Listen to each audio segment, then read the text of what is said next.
प्रार्थना करें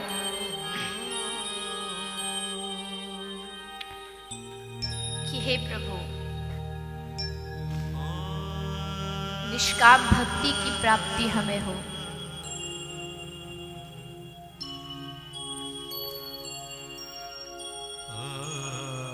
तुम्हें याद रहे ना रहे, मैं तुम्हें याद करता रहूं, रिझाता रहूं। कभी याद मन से छूटे ना,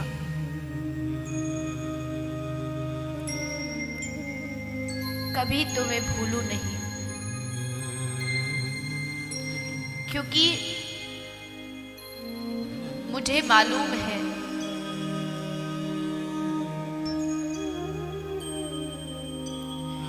मैंने बहुत अपराध किए, लेकिन आपका नाम भक्त वत्सल है, पतित पावन है, जो पतितों पर भी कृपा करे।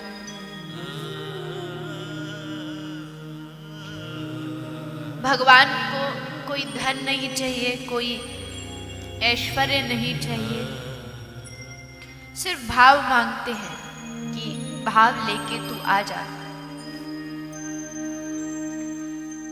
उड़ीसा प्रांत की कथा है, श्री जगन्नाथ मंदिर में एक ठाकुर जी का भक्त रहता है, नाम है दासिया बावली। दासिया बावली छोटा सा भक्त है, छोटा सा बालक है, नीची जाति का है। मंदिर में उसका प्रवेश वर्जित है। नीची जाति का कोई व्यक्ति जगन्नाथ मंदिर में कैसे प्रवेश करे? बेचारा दासिया मंदिर के बाहर खड़ा हो जाता था और खड़ा खड़ा वहीं से श्री ठाकुर जी को दर्शन करता था, याद करता था। गर्मियों का समय था, आम का मौसम था। सोचा आज अपने ठाकुर जी के लिए लेकर के जाऊं। दासिया लेकर के आता है एक टोकरी में सुंदर फल। बाहर खड़ा हो गया। अंदर पंडित जी जा रहे थे। कहा कि महाराज, क्या आप मेरे फलों को अंदर पहुंचा दोगे ठाकुर जी के समक्ष? पंडित जी ने कहा, रे मूर्ख, तू जैसे नीच जाति के व्यक्ति के हाथ से स्पर्श हुआ फल में भगवान को चढ़ा सकता हूं? बोला चल भाग यहां से।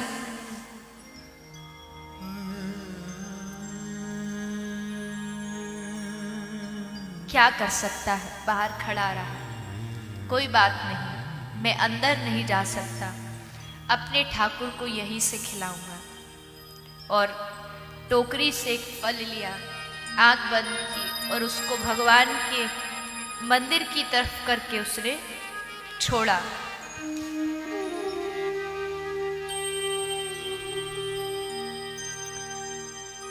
लोगों की लाइन लगी थी देखने के लिए।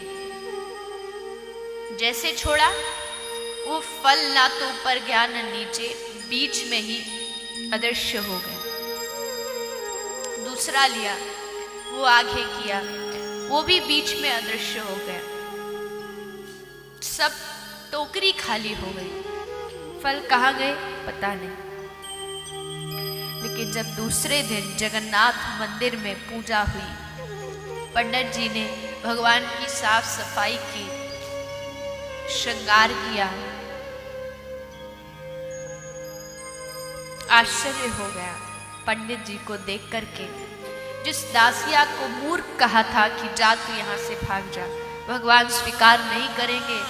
आज भगवान की विग्रह के पीछे दासिया के टोकरी के आम जितने भी थे, उन आम की गुठली ठाकुर जी के विग्रह के पीछे पड़ी हुई थी। इकट्ठा ढेर लगा हुआ।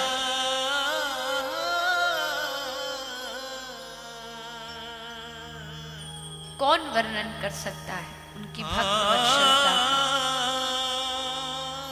कभी भक्तों के लिए अपना नाम चोर रखा लिया, कभी भक्तों के लिए कुछ भी कर सकते हैं, भक्त की इच्छा पूरी करने के लिए कुछ भी कर सकते हैं। श्री माधवेंद्रपुरी श्री चैतन्य महाप्रभु के गुरु, ईश्वरपुरी के गुरु माधवेंद्रपुरी रेमुना में गए थे। रेमुना में गोपीनाथ जी का मंदिर है। सुना था कि गोपीनाथ जी की खीर बहुत प्रसिद्ध है। खीर का भोग आज भी लगाया जाता है, बहुत प्रसिद्ध है। मन में विचार आया कि काश मुझे भी थोड़ी खीर मिल जाए तो आनंद आ जाए। लेकिन फिर अगले क्षण सोचा, अरे तू कैसा वैरागी है, तेरे मन में खीर की इच्छा आ गई। वैरागियों को भला कभी इच्छा होती है क्या? खीर की इच्छा आ गई, बस इतनी छोटी सी इच्छा के लिए अपने आप को पश्चाताप में जलाने लगे। अन्न जल सब छोड़ दिया। मंदिर के बाहर मजीरा लेके पूरी रात हरि नाम संकीर्तन किया। हरे कृष्ण गाते गाते रोते रहे, प्रभु से क्षमा मांगते रहे, प्रभु गलती हो गई। तभी आधी रात को गोपीनाथ जी ने पुजारी को स्वप्न दिया और कहा, बेटा मेरा एक भक्त गली में बैठा बैठा कीर्तन कर रहा है, जा आज जो तूने खीर का मुझे भोग लगाया था ना, मैंने उस भोग को चुपचाप अपने पीछे छुपा लिया। वो खीर अभी भी पीछे रखी है, मेरी मूर्ति के पीछे, जा लेके जा और उसको माधवेंद्रपुरी को खिला दे।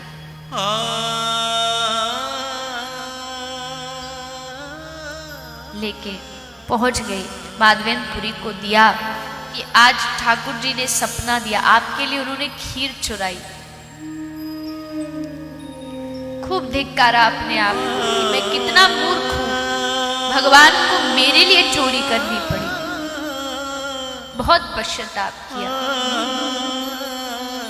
नाम पड़ गया। आज तक नाम गोपीनाथ था, लेकिन जब से खीर चुराई नाम पड़ गया खीर चोरा गोपीनाथ।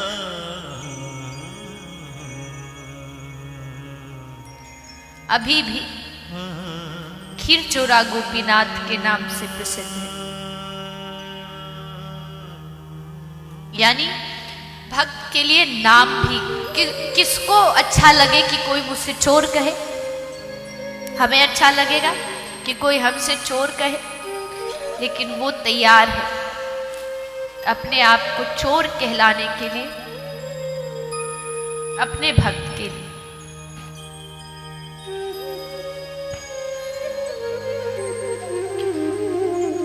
तो भाव की प्रधानता है। जैसे भी हो, भगवान को भाव से मनाया जा सकता है। एक नियम अलग बात है।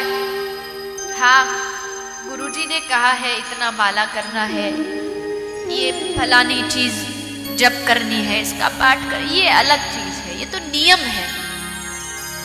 अब गुरुजी ने कह दिया मधुराष्टकम जप करो, हम रोज कर रहे हैं, नियम दिया है इसलिए कर रहे हैं। लेकिन एक समय ऐसा आए जब अधुरम मधुरम नयनम मधुरम सिर्फ इतना कहें और बस आवाज बंद हो जाए, फिर बस भगवान दिखें, उसको देखें और उससे आगे कुछ भी नहीं हो।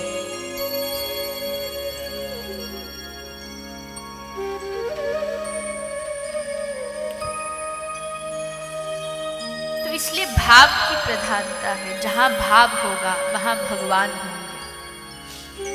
भाव से प्रभु के मंदिर में जाके उनको निहारो, बातें करो। आप सबके घर में कहीं ना किसी के घर में छोटे छोटे गोपाल जी होंगे। आपने सुना होगा कि गोपाल जी अपने भक्तों से बातें करते हैं।